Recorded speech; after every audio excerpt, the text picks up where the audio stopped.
Attends. Vas-y, vas-y. Bonjour Selim, alors. Bonjour. Voilà, toi tu es là, ici, tu soutiens la Palestine, les Kanaks et... Je soutiens un peu toute forme d'espèce humaine. C'est ça, les humains, voilà, c'est ça. L'humain dans sa généralité, dans sa globalité, quelle que soit sa religion. Attends, parce que... Ouais. Attention, ton parapluie, parce que... Ouais. Et ses opinions qu'on puisse être... tu me dis derrière, tu es mes yeux, hein, derrière, hein, tu me dis. Hein. Oui. S'il n'y a rien. Non, il n'y a rien, tu peux avancer, enfin reculer. Voilà. Non, il n'y a aucun problème. Vas-y. Non, c'est vraiment le bordel, hormis la Palestine qui a Israël qui a un fait grave de ce qui se passe là-bas. On est à plusieurs milliers de kilomètres, mais il y a un autre fait qui est tout aussi grave, c'est que moi, ma génération, les années 60, quand on est né, on est né dans la période de guerre froide et moi, mon père, que Dieu ait son âme, il a été victime du nazisme, et il était porte-drapeau, ancien militaire. Et qui vient d'Algérie. Et il vient d'Algérie. Et il vient d'Algérie. Merci de préciser. Et nous, on s'est battus pour nos parents. Et moi-même, quand j'étais gamin, je distribuais des autocollants Solidarność, tomber, soutenir la Pologne. C'est ça, il t'avait retransmis ça. Je vendais des vignettes pour les boat people qui arrivaient. J'étais tout gamin avec l'école primaire, on faisait plein de choses où j'habitais. Et on nous a inculqué toutes ces valeurs. Et un peu plus tard, vers 18 ans, il y a eu le mur de Berlin qui est tombé. Et là, c'était l'apothéose, Mandela, les grands concerts, Unité africaine. Attendez, il y a des voitures. Unité africaine.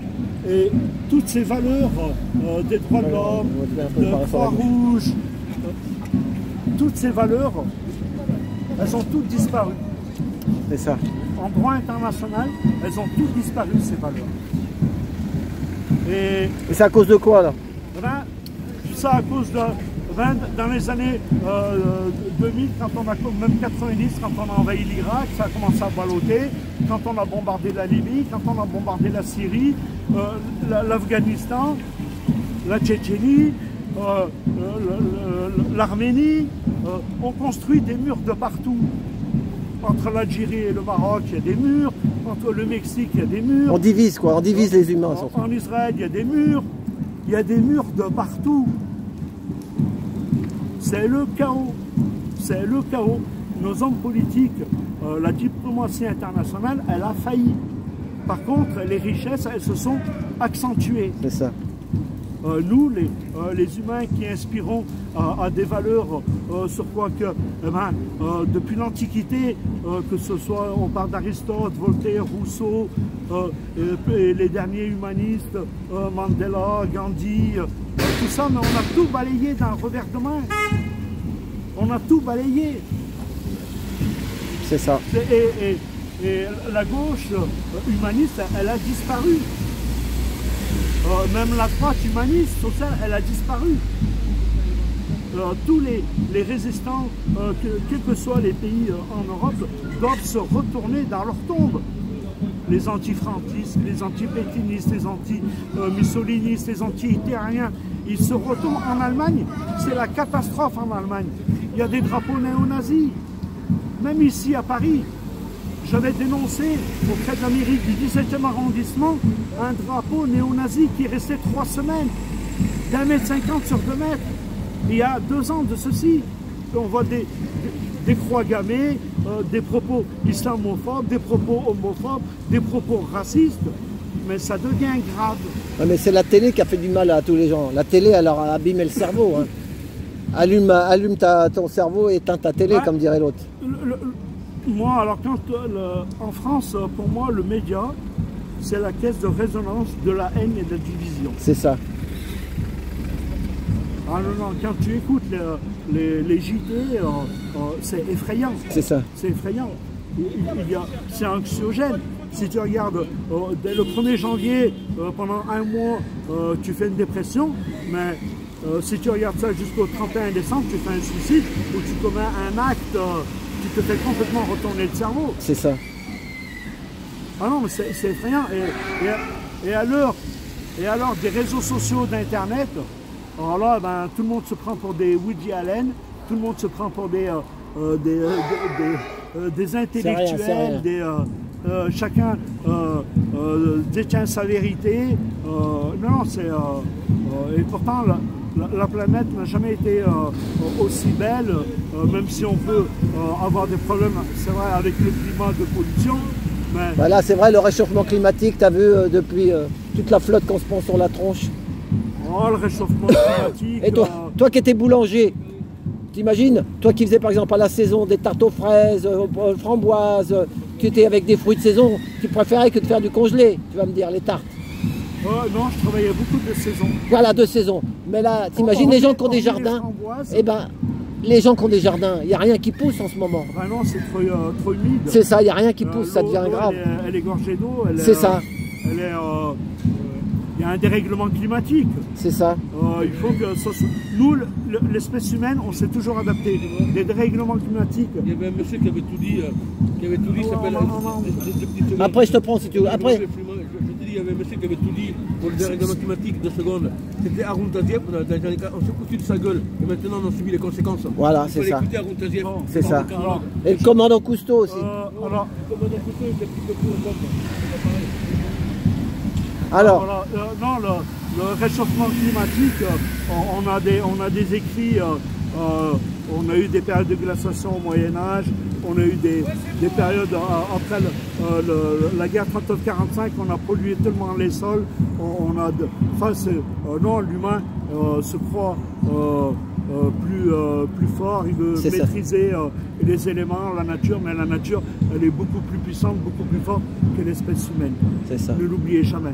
Nous, on disparaîtra avec nos cochonneries d'OGM, de nucléaire et de pollution atmosphérique, de pollution de lumière, l'électricité. Nous-mêmes, on détruit notre organisme. On a dans notre organisme des horloges biologiques. Et tout ceci a été complètement décalé. C'est ça. Est-ce que c'est normal de rester jusqu'à 1 h du matin, de regarder la télé? Est-ce que c'est normal de réveiller ces gamins à 7 h du matin alors qu'il fait nuit pour les emmener à l'école? Est-ce que c'est normal de manger des fraises en plein hiver? C'est toutes ces choses-là. Tu sais quoi? J'ai acheté 10 cerises, 10 hein, parce qu'ils étaient presque à 19 € le kilo. Donc on voulait manger les premières cerises de l'année. Et les 10 cerises, on les a payées 1,80 €. Attends, on se les a partagées. 5 pour moi, 5 pour ma femme. Et en francs, ça revient, tu sais à quoi? Ça revient à 1 franc la cerise. Alors que dans le temps, on payait 1 kilo de cerises 4 ou 5 francs. Hein? Mais là maintenant, j'ai les gars, je vous le dis, on a eu 5 cerises chacun pour 10 francs. Ah, c'est la cerise sur le gâteau. Hein. Hey, tu sais quoi? Alors il va te dire c'est la météo. C'est la météo. Je vais te parler de la cerise. Je vais te parler de la cerise. Je vais donner un petit cours sur la cerise. Fais comme moi, mange ce qu'on appelle des griottes, des trucs sauvages. Si tu vas dans la nature, ça pousse. Ouais, mais nous, avec du béton, là, à Paris, tu vas les trouver où? Tu habites à Paris, avec du béton. Mais sinon, la cerise, pourquoi c'est compliqué, la cerise, de la faire pousser en France? Déjà, la cerise, elle est importée de Mongolie. Si on veut avoir la cerise qu'on a aujourd'hui, il faudrait qu'elle pousse dans l'environnement de Mongolie, là où elle est d'origine. Dans les Pyrénées, il y en a aussi là-bas. Non, mais on peut faire pousser, mais avec des traitements. Les mouches, les insectes, le cerisier ne sait pas se défendre, contrairement comme les cerises qui viennent de Mongolie. Elles n'ont aucun traitement, elles savent résister, elles sont dans leur environnement. C'est ça. Ça, il faut en parler avec... D'ailleurs, il y a des spécialistes de la cerise, il y a pas mal, c'est très documenté sur Internet, où ils te parlent du glyphosate, le problème du glyphosate et de la cerise, pourquoi on ne peut pas la produire sans le glyphosate, où c'est extrêmement compliqué. C'est ça. Voilà. Et moi, je vais te dire un truc, j'ai vu une affiche là, en venant ici, là, sur le mur là. il y avait marqué par rapport aux élections, je ne veux pas dire quel parti, moi je n'ai pas de parti, moi je suis gilet jaune. Eh ben tu sais quoi? Ils ont marqué leur fortune valent plus que nos vies. Et c'est ça, hein? Leur fortune valent plus que nos vies. D'ailleurs, c'est le titre qu'on va mettre de cette vidéo là avec toi. Voilà. Cette semaine, tu sais, quand tu vois tout ce qu'on avait subi là, les confinements, les pharma, les comment, tout ce qui est, tu sais, les va dans le, voilà, on peut pas tout dire. Mais excusez-moi, je suis un peu bébègue. Donc, mais je suis sur YouTube. Voilà. Mais c'est quand même, c'est triste quoi. Et t'as vu tout ce qu'ils ont subi les gens. Et comme il dit le loup. Il y a la Palestine, mais il faut penser à la France. Et il y a aussi des graves problèmes en France. De santé, même les pharmaciens ont manifesté. T'as vu les manifestants, hein? Ah ouais, tu les as loupés. Et ils étaient, ah ouais. Alors, t'as vu les pharmaciens qui manifestent? Parce que, ouais, bah parce qu'ils vont vendre des médicaments sur Amazon. Enfin voilà, fini alors, vas-y, parce que je te coupe la parole. Pour revenir au vote, aux élections, j'ai fait une petite action cette semaine sur un marché à Paris. Ah oui, t'as plus tes cartes d'électeur là? Non, j'ai distribué des tracts politiques. Ah ouais? Alors ces tracts, il y avait les gars qui distribuaient pour leur parti, et moi mes tracts ils étaient blancs. Et alors les gens venaient vers moi, je disais aux Européens. Ah, des feuilles blanches je t'ai donné. Attends, et ils prenaient la feuille, ils voyaient c'était blanc. Ah, c'est meilleur ça. Les gens disaient, regardez au dos, ils retournaient la feuille, c'était blanc derrière. Et bon ben voilà. Bon, ah bah au moins t'as pas d'imprimerie à payer, t'achètes juste des feuilles. J'ai pris des feuilles A4 que j'ai coupées en deux. J'ai distribué en Ah t'es costaud. Bah, c'est ton père, hein. C'est ton père qui t'a appris toute cette résistance. Hein. Voilà. Et ton père il t'a appris les bonnes valeurs, tout le monde t'aime bien, on te connaît. Voilà, mais parce qu'il y a des gens qui. Voilà, il faut pas se diviser. Les humains on doit pas se diviser. Bah, c'est compliqué. Mais qu'est-ce que tu penses? Il y en a, tu vois, par exemple, c'est ce qu'ils se disent, qui viennent pas ici à la Palestine. C'est ça, Nadia Merani qui l'a dit. Que pour eux, le péril, c'est les Maghrébins, les machins. C'est pas ça. Le Maghrébin, il veut travailler, c'est tout. Tu comprends? Les extrêmes, par exemple. Qu'est-ce que tu répondrais, toi, à ça?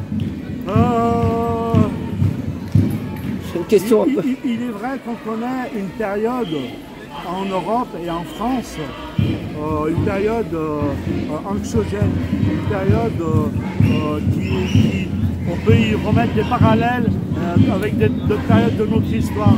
Et là, c'est très inquiétant. Comme je te disais tout à l'heure, toutes les valeurs. Moi, dans les années 80, il y aurait eu un problème, un juif qui se ferait agresser, il y aurait eu des millions de personnes qui seraient descendues dans la rue. Il y aurait eu un maghrébin ou un black qui se ferait agresser ou une autre personne, ça aurait choqué l'opinion publique. Mais maintenant, c'est devenu tellement banal. Les médias ont tellement orienté les débats. C'est ça, c'est ça. Les hommes politiques ont trouvé la brèche. D'ailleurs, il y a un académicien qui a sorti un bouquin intéressant qui mérite, c'est monsieur Poulvin. Il parle de la gauche, comment elle a failli à ses valeurs. C'est ça, oui. C'est l'argent, c'est l'argent, c'est l'argent. C'est pas seulement l'argent. Tu sais, quand on parle de toutes les valeurs des Lumières, toutes les valeurs d'émancipation, eh ben, elles sont en train de s'effacer. Et ça, c'est grave. C'est ça. C'est grave. Eh ben, merci. À bientôt. Eh ben, à bientôt. Merci, Salim. Voilà. Eh ben, il y a David aussi. Voilà, on va finir cette vidéo sur Céline.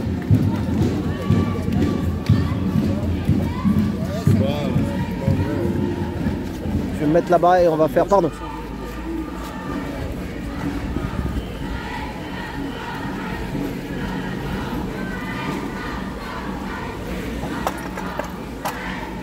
Oh les gilets jaunes là!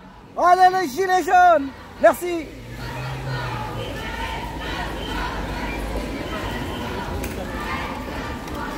Voilà, et ben on va couper.